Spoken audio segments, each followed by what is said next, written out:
Good evening, everyone. I'm Noel Gordon. It's a delight to be with you this evening. We are presenting our Jaminar from Jamaica Diaspora Education Task Force.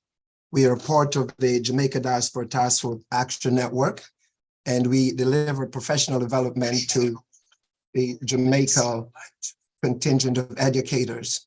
We're joined here with a number of my colleagues. Our workshop is on classroom engagement for overcoming learning loss.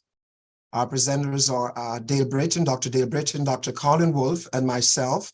And we also have the amazing Dr. Sharian Demetrius, who is the chairperson for the Early Childhood Education Task Force. She's our technology person today. So she'll be assisting us in the process. So what I'll do at this point in time, I'll just give a quick introduction of our speakers, and then we'll continue with our presentation. Dr. Colin Montgomery Wolfe hails from the district of Harrowatch in the parish of Manchester, Jamaica, West Indies. After graduating high school in Kingston, Colin attended the Micah Teachers College, where he majored in secondary education with a focus on literature, religion, and social studies. He then went to the University of the West Indies, Mona campus, where he majored in history and social sciences. He graduated from UWI with full honors, then taught for 5 years at St. Hugh's High School for Girls in Kingston. Subsequently, he migrated to the United States of America, where he currently resides. Colin has a successful career in education for 35 years. He served the New York City Department of Education in various capacities. This includes the role of classroom teacher, school-based management, shared decision-making facilitator, citywide staff developer, new teacher trainer, assistant principal, and principal.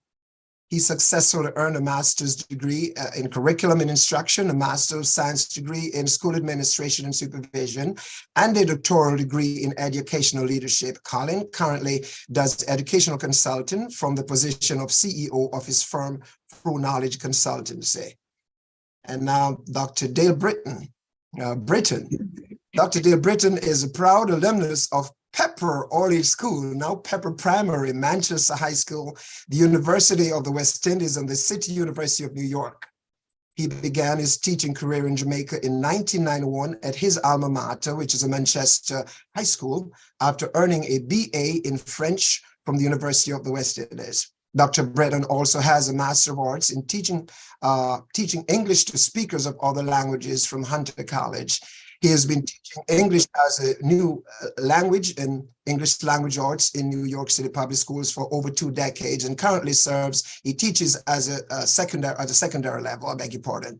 He serves on his school's instructional leadership team, the professional development team, and is the chapter leader for the teachers union in his school. He has a doctoral degree in urban education from the CUNY Graduate Center. His academic interest includes how teachers and students view the use of Caribbean Creole English, such as patois, in academic contexts, critical pedagogies, and the use of culturally responsive education to create engaging and productive learning experiences for students.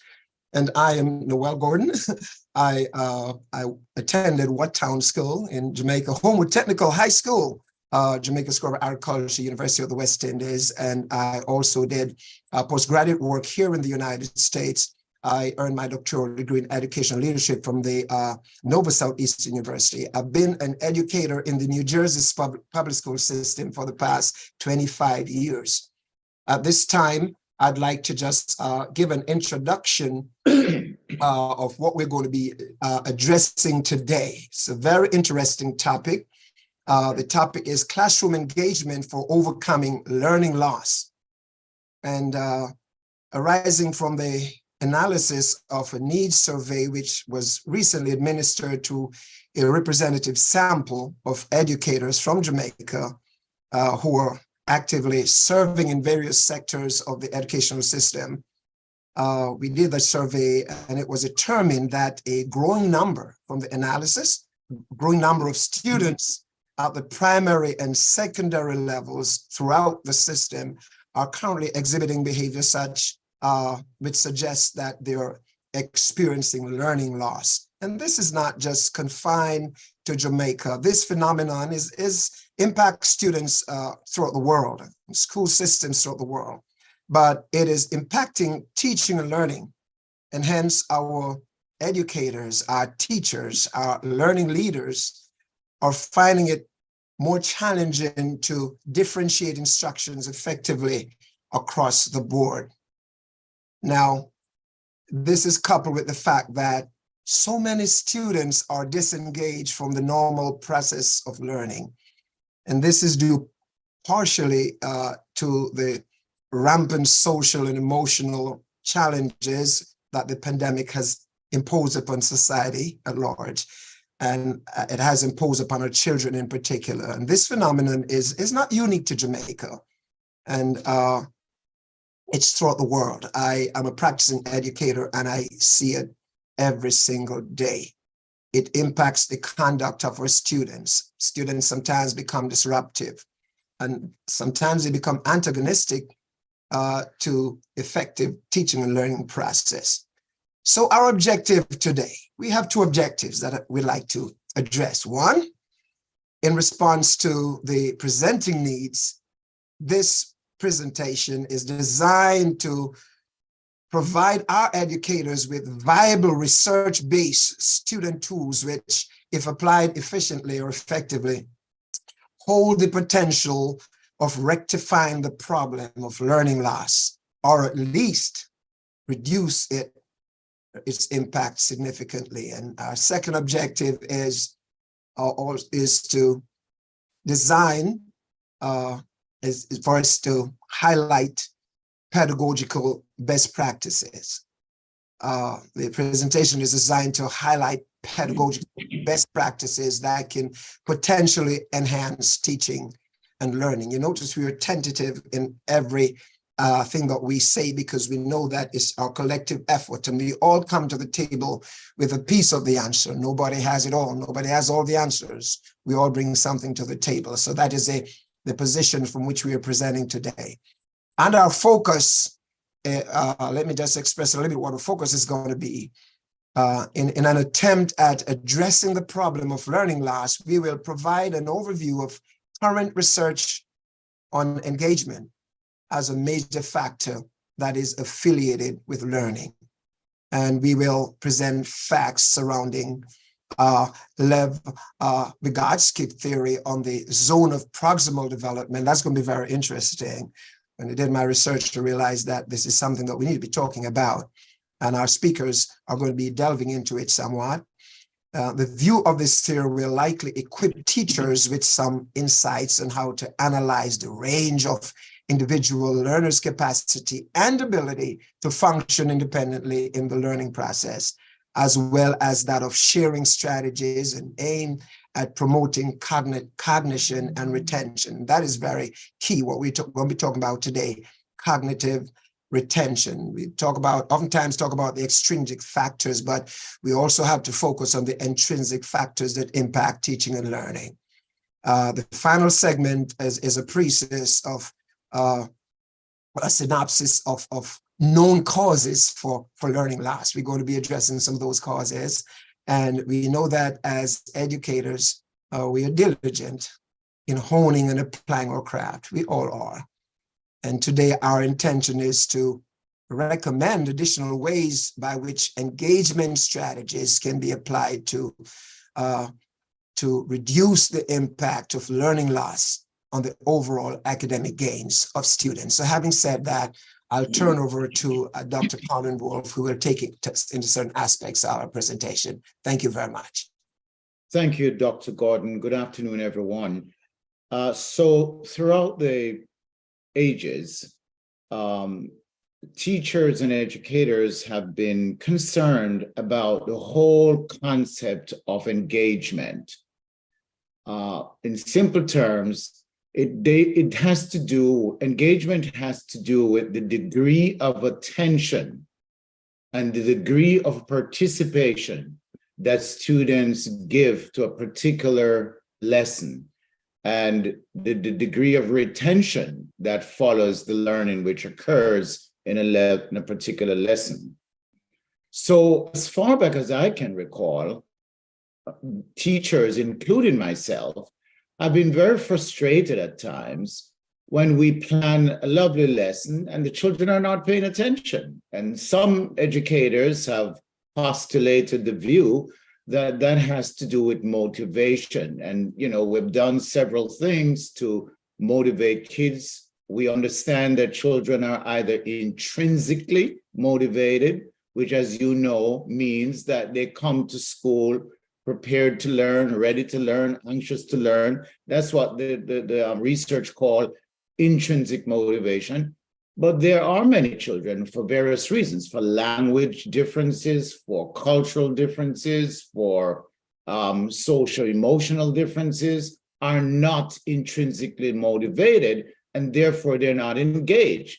And what teachers have to do under those circumstances, or the practice has been, to provide extrinsic motivations by way of teacher-made charts, by way of videos, by way of smart boards, whatever that can be used to stimulate the interest of a child or children within the learning process. That is what we call extrinsic motivation. However, all of those are to be seen as roads that lead to a particular destination. And the destination here is being called engagement, because unless the learner is engaged fully, the degree of learning is minimized. And so let us look at what the word engagement means. There's a standard definition that we have come across in our research of recent, and it says, and student engagement may be defined as the degree of attention. So the extent to which children pay attention, the degree of interest that they show in the concept or concepts being taught, and the passion that they demonstrate when they're learning or they're being taught. So engagement has to do with the degree of attention that the children display during the lesson, the interest that they show in the concept being taught, and the optimism that they demonstrate. And it's very easy to measure that, but we won't get into the details of that today because of the factor of time. So a teacher who is experienced, or a teacher who is becoming experienced, can really do what they call in the research dipsticking. You can just glance at the class and determine which of your students is disengaged from those that are engaged. And we do so because we understand that engagement is the pivot on which cognition occurs. So when we teach, in order for children to understand and to retain what they learn, they have to undergo a process, as you know, called cognition. And cognition means to know, the ability to internalize the knowledge. And students at whatever level, whether it's at the primary level, the secondary level, or the tertiary level, cannot experience cognition without having been engaged in the learning process. So I want to lay this picture out. Engagement during a lesson promotes cognition, which is understanding of what is being taught. Cognition results in retention. So the child remembers, or the learner remembers what they understood. And that leads to what we call recall. So when a test is administered, or when the teacher asks questions during the lesson, the child has to recall. And none of that can happen. None of which can happen. Cognition cannot happen. Retention cannot happen. Recall cannot happen unless, first of all, the children are sufficiently engaged. Now, so whereas there has been historically concerns by educators about engagement of students during a lesson, what we're finding these days is that the aftermath of the COVID-19 pandemic has worsened that situation. We're finding in many countries around the world, in all levels of learning, that the matter of distraction during a lesson has become more pervasive than it has been in the past. And so it leads to this question, and it begs this question. And the question is, what then is engagement? What is it? And how can you really tell that a child is engaged? I think I can testify to you that when I taught in the classroom, I have had experience where children are sitting down, staring at me, nodding their head in approval. And when I ask them a basic question about what I just said, they look at me like, huh? You know, they didn't get it. And on the other hand, I have had students who seemingly were not paying attention at all. And you ask the child a question and the child answers it accurately. So then how do you really measure engagement? And I want to talk a little about that there are 4 levels of engagement, or 4, I shouldn't say level because they're not built in a hierarchy of importance. There are 4 categories of engagement. The first of which is behavioral. So this includes the students' interaction with the teachers as well as their peers during the lesson. So if the classroom climate allows for children to talk with each other during the lesson, maybe over an assigned task, or to respond to teachers during instruction through question and answers, that is a form of engagement, and that is called behavioral engagement. The research literature also speaks to emotional engagement. And this happens when the students demonstrate an attitude, a positive attitude or interest, or express some value in what you're teaching. And sometimes that is easily detected through questions that the children pose to the teachers or responses that the children give to the teacher's question. The third category of engagement has to do with cognitive engagement. And this one, I would put an asterisk beside it because teaching and learning is all about cognitive behaviors. And although the 2 previous ones are rather important, in my humble estimation, cognitive engagement is of a high premium value. And this is demonstrated through a sense of motivation that the child displays or the learner, persistent in completing the assigned task in the classroom or homework, or if it's a research project. Sometimes the learner will encounter challenging experiences, and if they don't give up but persist in finding the answer or coming to a resolution. That's part of cognitive engagement. And also cognitive engagement allows the leader, the learner, to become deeply involved in processing the information. So there are, they get into that metacognitive behavior at times where they become reflective of their own thinking, or they may ask questions which correlate to the concept at hand. That is a form of cognitive engagement. And finally, academic engagement. Now, when I first read this, I was a little startled because I believe that cognitive engagement and academic engagement are one of a kind. However, the literature makes a distinction between those two. And they're saying that academic engagement includes the time that the learner spend on the task. And for example, when children are given classwork and their time, do they use most of the time allotted to them to complete the task, or do they use all the time, or did they just two-twos, they're finished? And when you review their work, it's wrong, it's done improperly. So the amount of time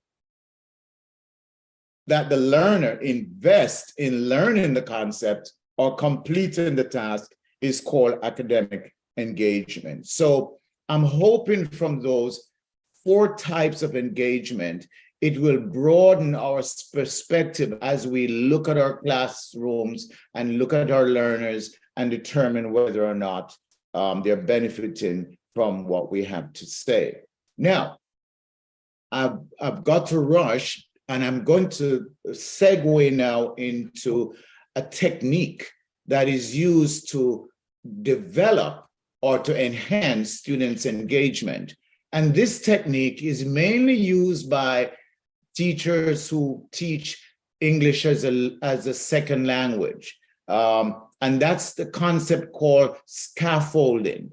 And scaffolding simply means that the teacher breaks down the concepts into smaller chunks so that the learner can be fully engaged, so that comprehension can occur, so that synthesis can occur in the mind or experience of the learner, so that analysis can occur, so that the learner can evaluate what is being taught to him or her. So scaffolding, just as how you pass a building under construction, and we often see these scaffolding around the building that holds up the workers and prevent them from falling, but at the same time allowing them to reach a higher distance. In the same way, the teacher can break down the materials into smaller chunks so that it can be more palatable to the learner.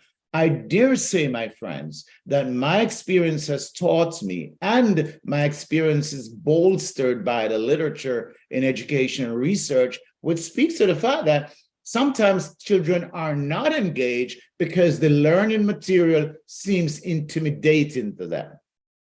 They're intimidated rather by the learning material. Whether it is quantifiable or not, it seems enormous for them. It seems intimidating. So in order to remove that intimidation and to make the learning experience more inviting to a learner, the teacher may get into scaffolding. And I'm hoping that one of these occasions, we can spend a lot more time looking at the different techniques in scaffolding, because there are various techniques that can be used in that regard. For example, to scaffold the learning, the teacher can put students in small groups and have them discuss a new concept before engaging in it. In other words, put them in small group and give them an opportunity to galvanize their prior knowledge on the concept. Sometimes children have prior knowledge on a concept, and by engaging them and validating that prior knowledge, it is a way of scaffolding learning. Also, learning can be scaffolded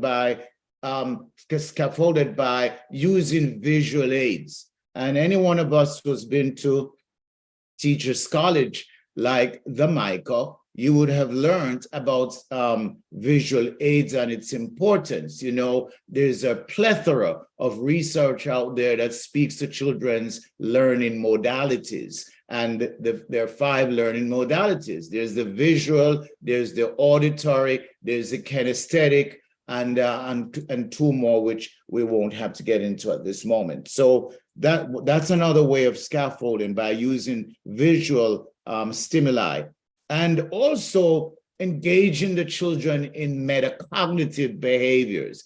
Let them think about the way they're thinking, the way they think through a problem.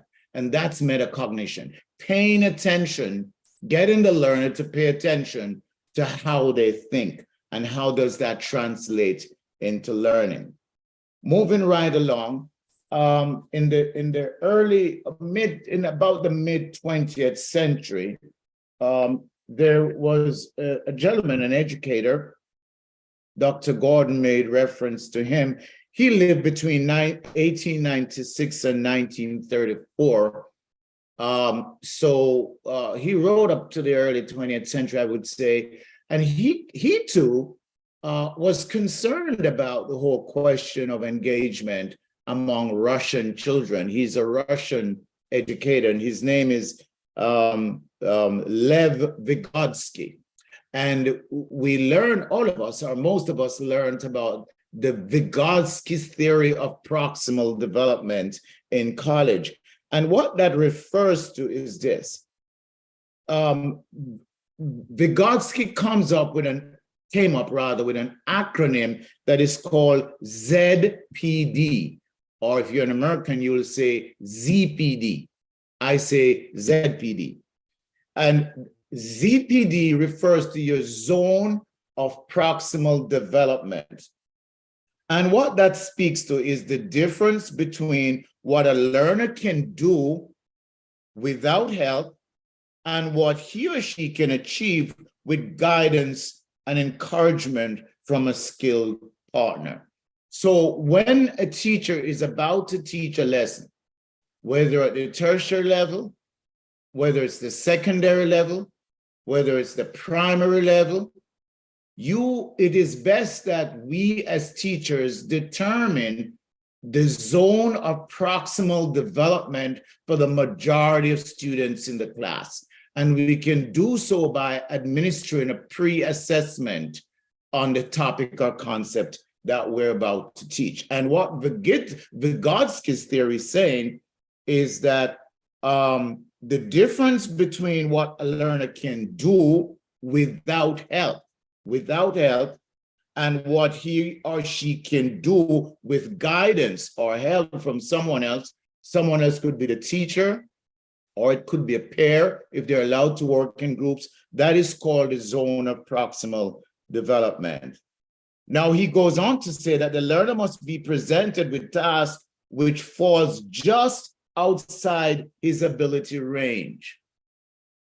So it is so important that we understand that as educators, that in order to promote engagement and have our students maximize on learning, we must present concepts that the child or the learner somewhat understands. All right, that will help the learner to maximize on cognition.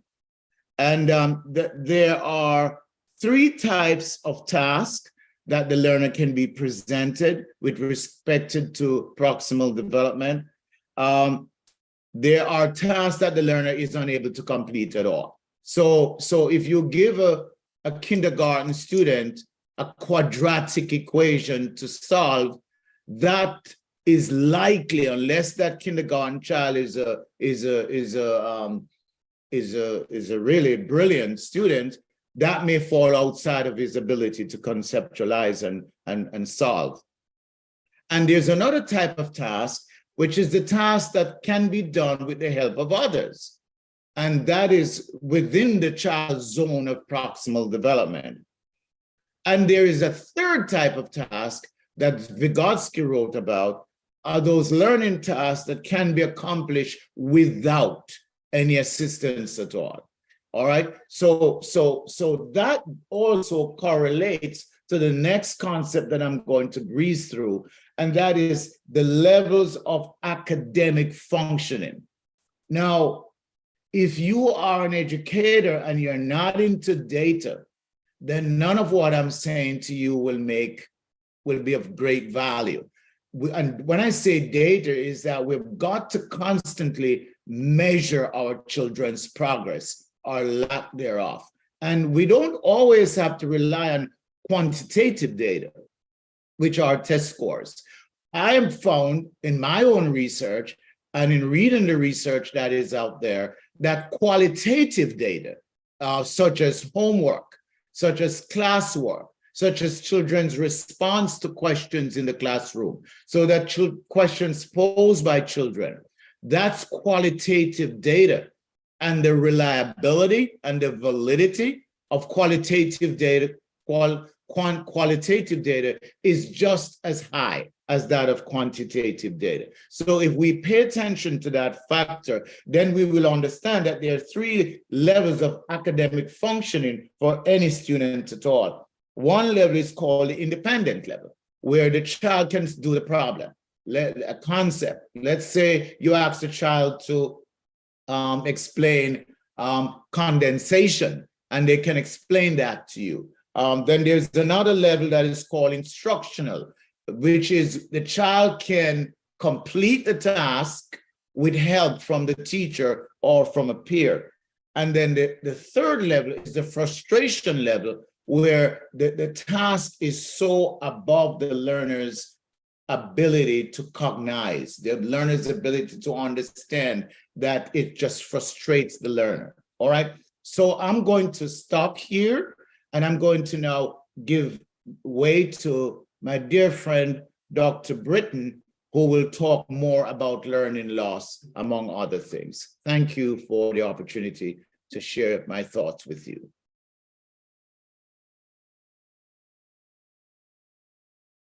Dr. Britton. Thank you, Dr. Wolf, for that insightful presentation. And so now I will share on learning loss, which has, as both Dr. Gordon and Dr. Wolf has told us, has affected school populations greatly and gravely since the pandemic, and was a challenge even before the pandemic. The pandemic certainly intensified learning loss among various populations, especially our more disadvantaged populations across nations. So learning loss, defined, refers to any specific or general loss of knowledge or skills, or the reversals in academic process. So it really is a loss of skills which was learned and which impacts, has implications for future learning, because kids need sometimes we think of curriculum as spiraling, right? If you miss elementary math, you're going to have a problem learning high school math, for example. And learning loss is most commonly caused by gaps or discontinuities in a student's education. So such as, if a child is sick often, if a child doesn't have bus fare to go to school, if a child has to work at the market and misses school because they have to help their parents with certain activities which are essential to nurturing the family in terms of providing food and money for living, money for rent or for whatever. Kids can lose learning, lose knowledge, lose skills as a result of those demands in their lives. Now, there are several forms of recognized learning loss. So this typically occurs over the summer break when kids are not in school and they're probably not engaged in any reading or writing or math activities. They're not doing summer school, and typically summer school is usually to help kids make up for what they did not learn throughout the regular school year. It's typically not enrichment, although there are some enrichment programs. But typically over the summer break, it is thought and certainly has been demonstrated over time that some kids do lose knowledge and do undergo some form of learning loss. There's also interrupted formal education, which interrupts a child's ability to attend school. Sometimes it's war in a country, sometimes it's violence in a neighborhood, like in some of the toughest areas of Kingston where there have been serious violence. At times we've read in the papers about kids not being able to go to school, or afraid to go to school, or they're traumatized and therefore are unable to learn what they're supposed to learn in school.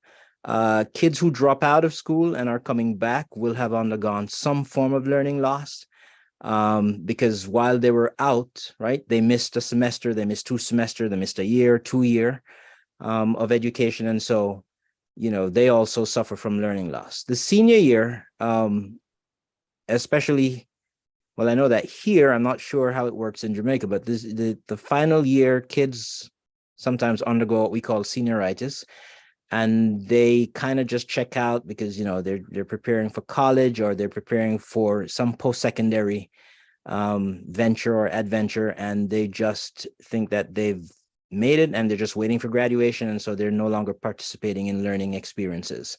There are several health factors that prevent kids from learning and results in loss, right? So a kid might be sick throughout the year. It could be asthma, it could be you know, cancer, it could be something that affects the physical health of the child. And then there's also mental health factors.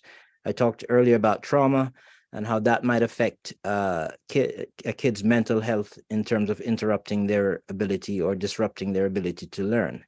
And of course, there's ineffective teaching. If a child has access to a teacher who has not been properly trained, who has not been given professional development, you know, they may not effectively teach a child how to master the content that they need to master to move on to the next grade.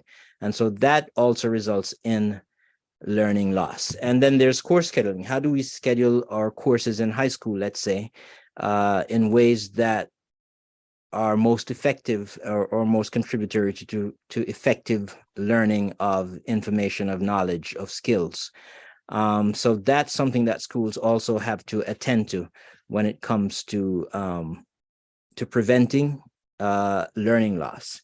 Now, I mean, I've seen in the literature people talk about also that it's not just learning loss, but it's also missed learning. In other words, they're saying that learning loss, you can only have learning loss when you've already learned the material and then you've lost the knowledge of that material.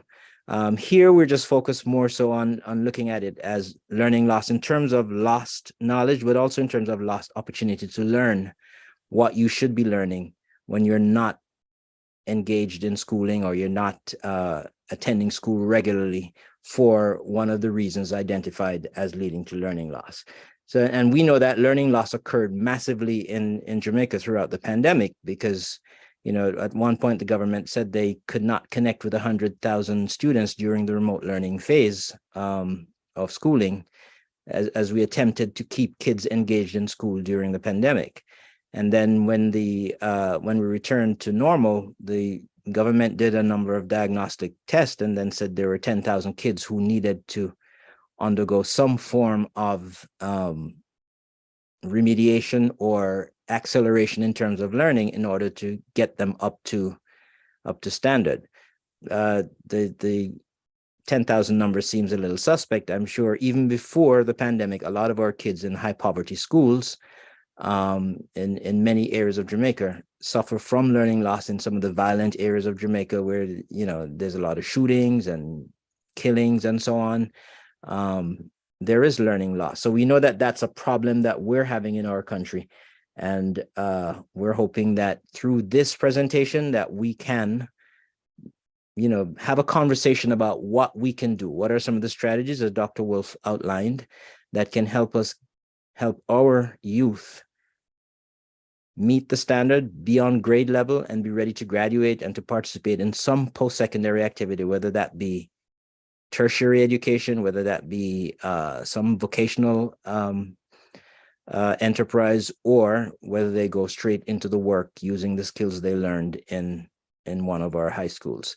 So, I mean, that ends my presentation in the at least my participation in this presentation. And so I turn it back over to Dr. Wolf to continue, to continue to educate us on this matter. Thank you, you, Dr. Britton. I think we will now call on Dr. Gordon to re-enter the conversation with his perspective. Thank you. Thank you, Dr. Wolf. And thank you, Dr. Britton. What I'd like to do at this point in time, I feel like I'll be preaching to the choir, okay? So I said, let me get some amens. We want to just have a conversation, and if you have some questions, I'd like for you to drop them into the YouTube chat. Let's talk a little bit about how do we address this situation. Potential challenges to learning engagement, and these are challenges and opportunities at the same time. We will view the situation in an optimistic way. Let's deal with having enough time or resources to understand each student's zone of proximal development, to see what they know and what they need to know. And this is not just a problem in Jamaica, this is a problem around the world, especially in the United States, in our inner city, and our urban school settings. There's an issue of time, there's an issue of resources. And sometimes we just have to, as a Jamaican phrase says, turn our hand to make fashion, because sometimes we're not getting the resources because it's just not available. So we have to improvise. We have to rely on altruism. The businesses in the area, ask them for assistance. I know some of you are doing that already. Reallocation of time and resources, what you're going to be focusing on. You may have to pull back from certain activities so we can focus more on teaching and learning. I know that sometimes we have to balance like social emotional learning activities, balance that against academic issues and academic needs. And we just have to find a balance and reallocate and seek the help of those around us in making the right decision. Engage in the professional learning community in meaningful and empowering discourses. Within your own school, identify the unofficial leaders, those who are master teachers, those who are proficient in certain areas, those who can teach a certain concept better than the other person, help them, empower them to help their peers.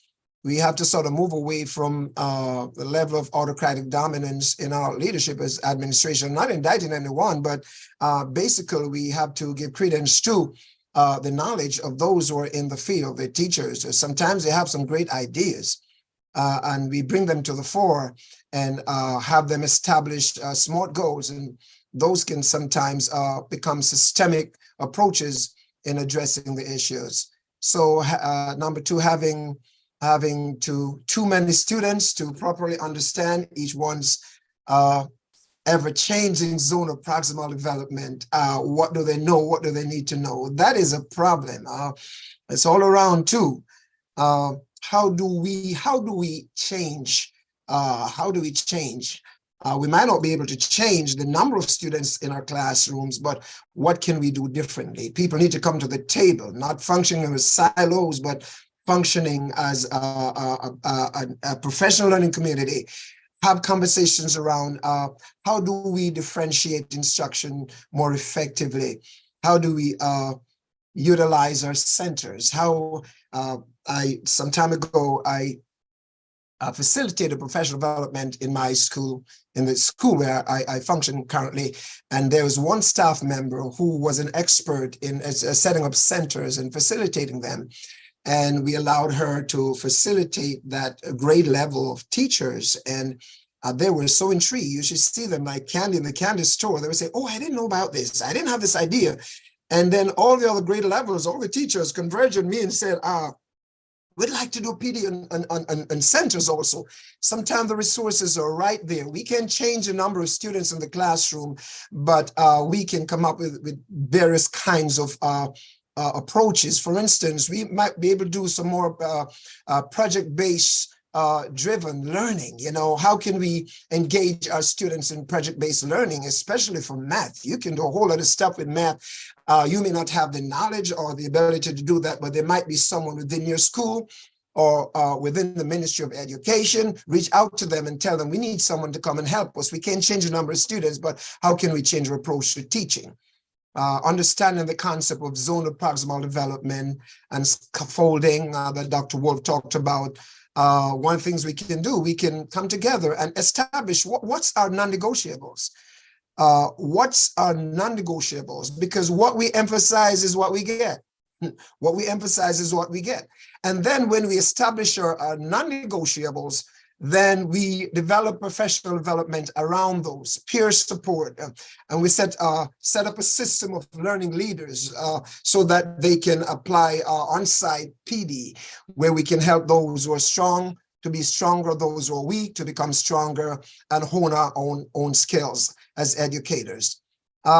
Struggling to maintain enough cognitive flexibility to carry out scaffolding. Now, this is one of the areas that we have to pay a lot of attention to. Many years ago, I was a teacher. I was a novice teacher at the time, but I was having an interesting lesson, and the students were busy. They were a little noisy. They were cantankerous. And this teacher, this master teacher, just opened my door and said, "Be quiet!" And almost lost it. The students were learning. They were engaged cognitively. They weren't sitting down and listening to someone dropping knowledge in their heads. I was functioning, not a time I didn't know, as a constructivist. That's how I was functioning. But what I was encouraging is questioning and student engagement, nurturing. I was nurturing the critical thinking skills. And this is one of the things that we have to do as educators. You know, ask a student what he thinks should be done next and what his thought process was. And if there are other ways the problem can be solved, and modeling how to solve a similar problem or complete a similar task, putting students in small groups and having them discuss a new concept before engaging in it. And these are some of the little ways that we can engage our students and engage them cognitively and help them to think, because critical thinking is so very important. Brain-based education, brain-based studies will tell you that you have to help them to learn how to think. The wait time and not enabling them, but let them share what they have, let them share what's in their mind and build on their knowledge, take it to the next level. And not being organized enough to follow through with the scaffolding. If you're not as organized in a certain area, let us seek help. We've said that over and over. Let's not lock our doors and create our own little space, our own little island. If we need help, let's seek it. Let's create that atmosphere and that environment where we can support one another. And the last one is being able to assess the exact levels of learning for each student within a given classroom, a given subject area. And this is where we talk about data informed instruction. The purpose of data is not a punitive measure against our teachers. It's really to inform instruction. If we can really make it a part of our culture, it's challenging all around, because even where I teach, we have to be ensuring that we have interventionists, and we have to coaches and database coaches who will help the teachers to understand how to analyze their data and to see how they can help their students to improve. This part that I just addressed really is to sort of create a sort of a situation where you can start thinking about these things, where we can start asking questions. And we don't necessarily have the answers, but collectively we can come up with answers, maybe not individually. But let's talk about it. Ask us your questions. We are going into a segment now where we will respond to your questions. And I will also ask Dr. Wolf and Dr. Britton a couple of questions. And this is your time to participate in this discourse. Thank you so much for your participation, and put your questions in and let's answer them the best way we can. Thank you. If you could just open up and take the slides down and just bring back Dr. Wolf and Dr. Britton, and then we'll have a conversation. And also,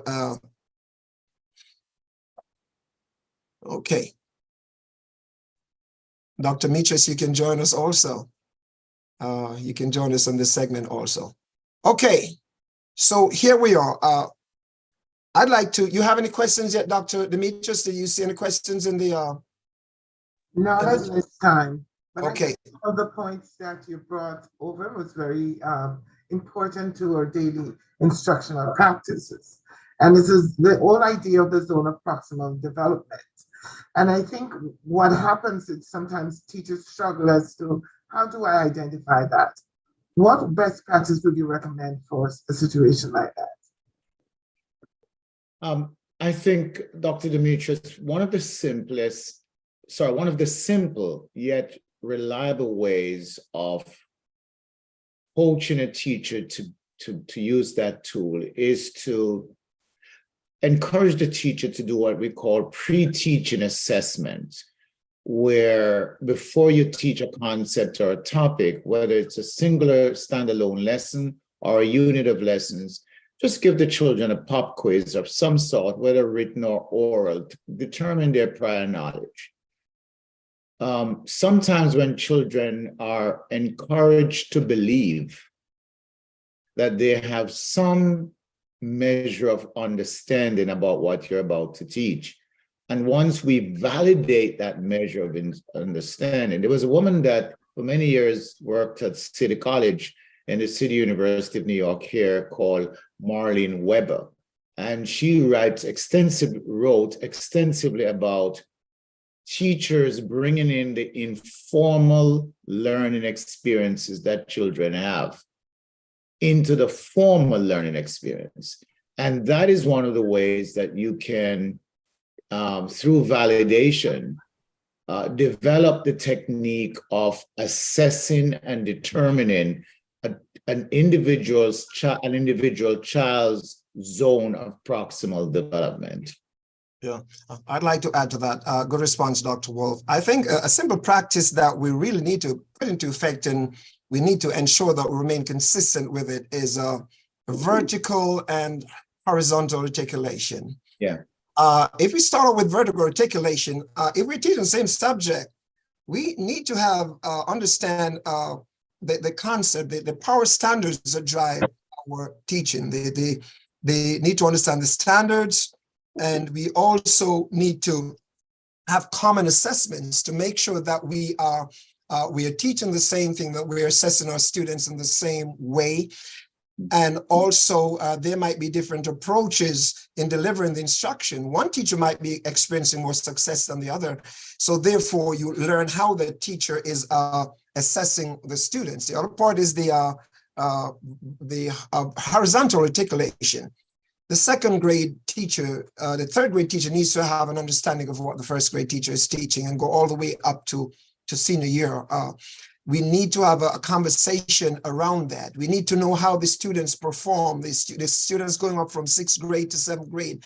How was the performance? What were their strengths? What were their challenges, etc. If we have an understanding, a general understanding, that including the pre-test that you mentioned, Dr. Wolf, if we don't know where they are, then we won't know where to start. And we won't know how to differentiate. So I think these are common principles and common practices that we have to hone and that we have to emphasize so that we can collectively help our students. Thank you for that, Dr. Noel. As we think about that too, and we focus on what's happening within the school environment, it is very important that the tone is set, the pace is set, the environment is fostered for those conversations to take place. Yeah. Because no longer can we blame it on the second grade teacher when the child is in the third grade and the student is not able to function. If those conversations were taking place, then we would have a better understanding as to where our children are and how to move them forward. And I think that has to be a part of that conversation and a part of the school culture as they try to build structures and to develop students. Yes, I agree. Dr. Britton? Unmute. You have to unmute, Dr. Britton. Yes. To add to just what you and Dr. Wolf said in response to Dr. Demetrius's statement, I think it's also important that we know our students well. We need to know what their backgrounds are. So, the way you teach kids from, say, Magotty High School might be different from the way you would teach students at St. Hugh's or Immaculate, because they're coming from different socioeconomic backgrounds. They're coming, and so what are the issues that they normally face in their day-to-day lives? You can leverage some of those issues that students have. If, let's say, you're teaching, I don't know, Romeo and Juliet, the way you might teach it to a kid coming from an advantaged background might be different from the way you might teach it to a kid coming from a lower socioeconomic background. Even though in the end, you want the assessments, you want them to reach the same goal. But if you know who the students are, and if you know what their histories, their heritage, their background, you can use that to actually create more engaging lessons that really, you can frame the lesson within their social, economic, cultural background in ways that actually help them learn the material, the content much more effectively. No, that's so true, Dr. Dale.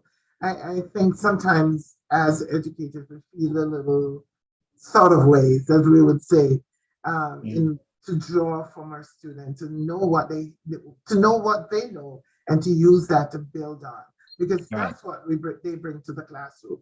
And it's just the same way as we apply that theory to the adult learner, that it's very important that we apply it to our students who bring this wealth of information and experiences that we can use to build on.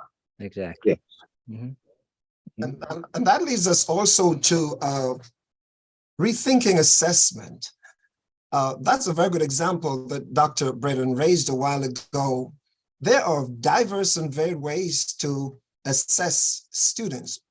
Once we teach to the standard, we can use different ways in assessing the student's ability.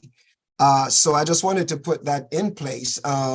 It doesn't mean that sometimes teachers are concerned about, hey, we have to get the scores up. Yes, but if we teach to the standards, we can actually come up with different ways of assessment.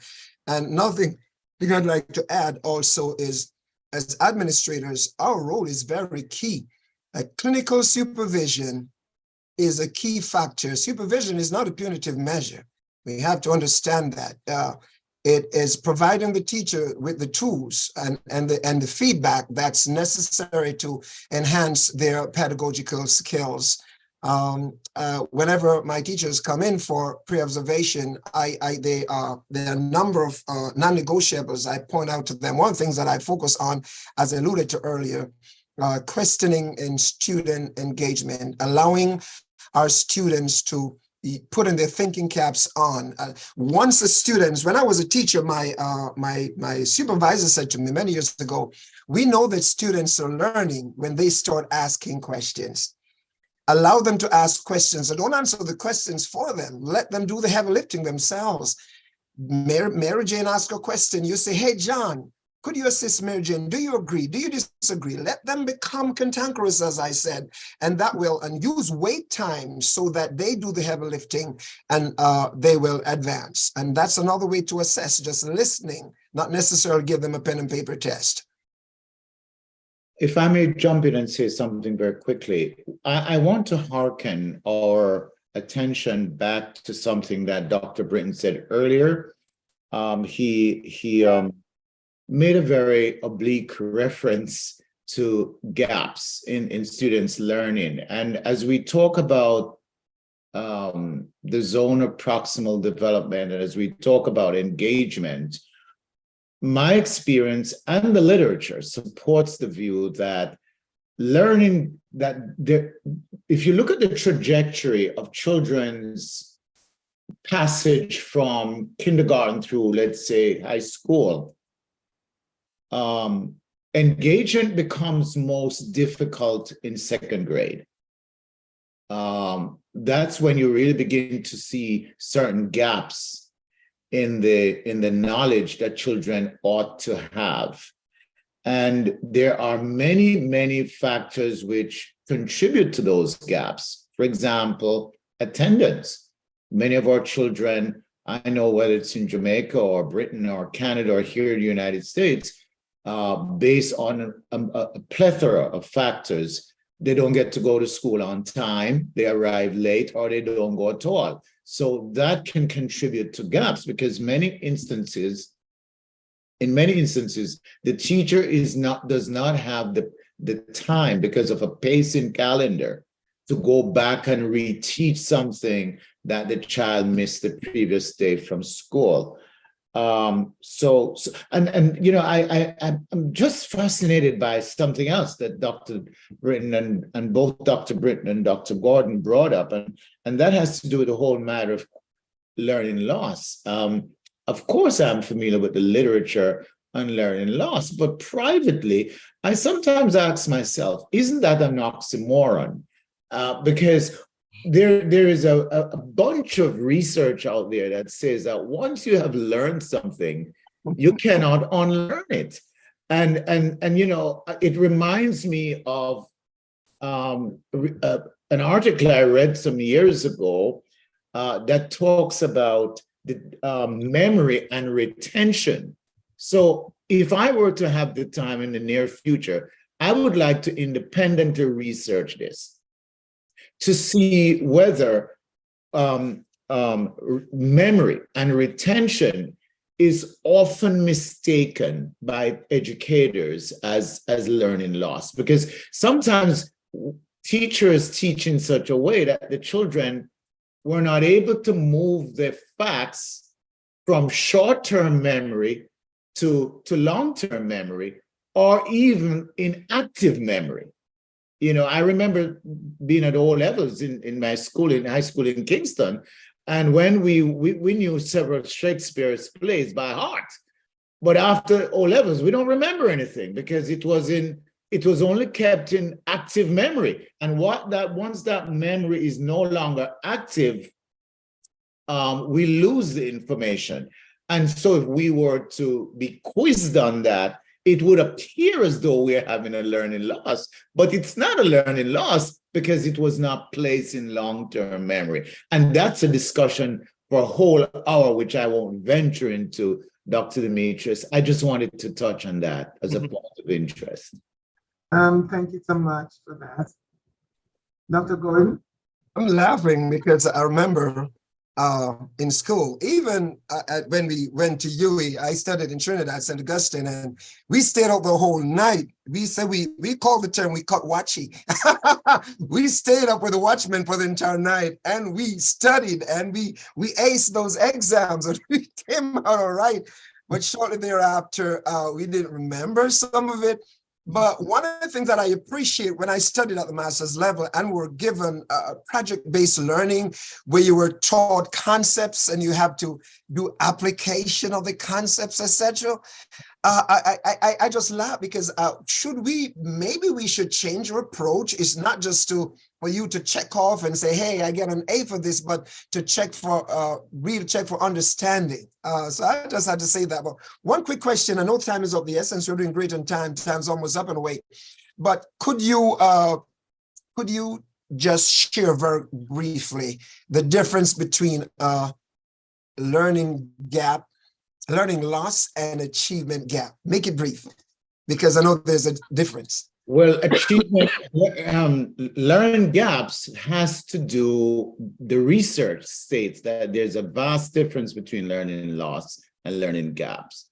Learning loss has to do with information that is lacking in the child's trajectory learning pattern, whereas learning gaps has to do with achievement ratio between white kids and minority kids. If you look at the literature, some of the literature, a great segment of the literature tells us that white children outperform minority children, so-called minority children, in leaps and bounds, and that difference, the aggregate difference between the body of knowledge that white kids have over minority kids is what they call a learning gap. Now, in Jamaica, you may not have that problem based on race, But Dr. Britton and I'd like him to comment on it too.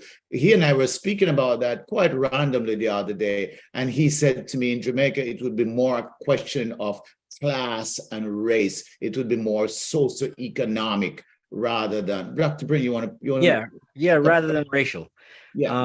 So I think I think last week the high school rankings came out, like the top rankings. I think at the top you had some schools like Immaculate and St. Hilda's. right.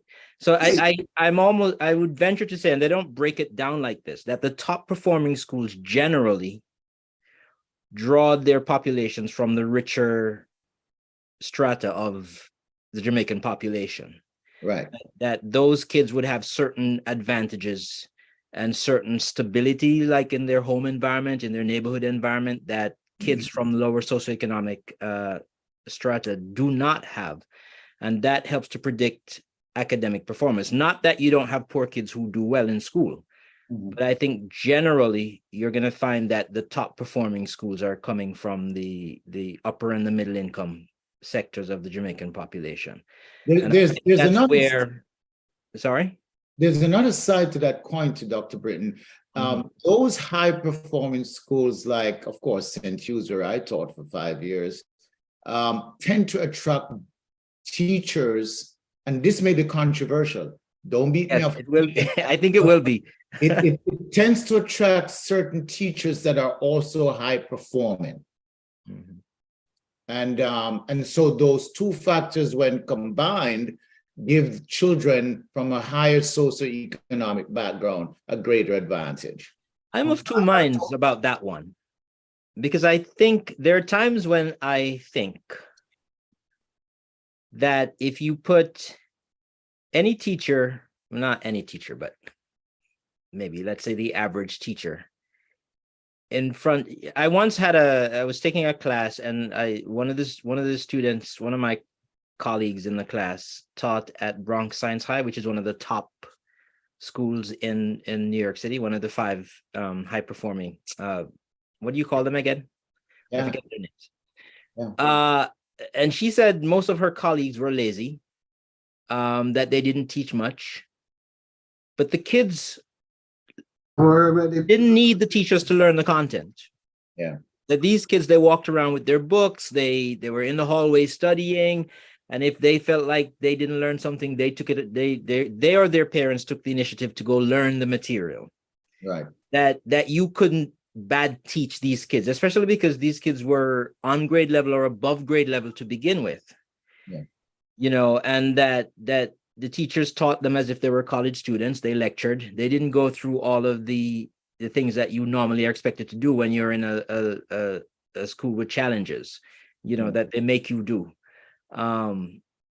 So it may be, I think there's a relationship between, I think, for example, I think like all the teachers in, let's say, a rich district in Scarsdale would be rated effective because they don't have to wrestle with kids who come with challenges, whether they have special needs, whether they have learning gaps or learning loss, whether they live in the shelter. In my school, a lot of the kids live in shelter. They come to school late every day. They miss first period, which means that they have difficulty passing their first period class. You call parents, you can't find them, right? So I think it's much, I don't know how you measure teacher effectiveness in those situations. It's constant. I mean, I don't know. Let me weigh in, and we're going to have to be closing out. One of the things that we tend to do in education is to blame the teacher. Students don't perform, we blame the teacher. Sometimes, and sometimes you have some of the most committed teachers who work miracles, working in very poor areas, and the students might not perform, and that is not necessarily a reflection on the teacher. It variables outside of the classroom, because when they leave the classroom, they are faced with other situations outside of that environment. So I think that in education, we sometimes tend to point fingers The teacher blame the lower grade, this grade blame the upper grade, they blame the administration, blame staff. I think we just have to get beyond that situation and just come together. I think this is what was a really intellectually stimulating conversation, not so much in giving a whole lot of strategies, etc., but it's really to cause us to think about learning, to think about instruction, to think about education. And hopefully someone will leave here going back, those who participate will go back to their schools, go back to their microenvironment and raise some of these questions. What can we do differently with what we have? Because for sure, sometimes the amount of resources might not change. Certainly the geographical location is going to be there. The same caliber students are going to be coming in the schoolroom. What can we do together collectively to make this happen? We thank you so much. Thank you, Dr. Britton. Thank you, Dr. Wolf. Thank you, Dr. Sherry and Demetrius. We're going to allow you to have the last few words, Dr. Demetrius, but we want to thank you for allowing us to engage you in this intellectual discourse as we talk about teaching and learning and education. Dr. Wolf, you've been in it for several decades, and I'm sure that every day it's a challenge. Now you're in a position where you don't have to be going into the classroom every day. You're looking so good, so much better. Fresh. Thank you. Thank you, audience. Dr. Demetrius, could you say the last few words and get us out of here? So as you go, I want you to think about what new knowledge you've gained and how you can apply that into your working environment. What changes can you afford? And what impact it will have on you as an educator and your students in the class. Thank you and have a great Sunday afternoon. Thank you. Thank you so much. Have a good evening. Bye-bye.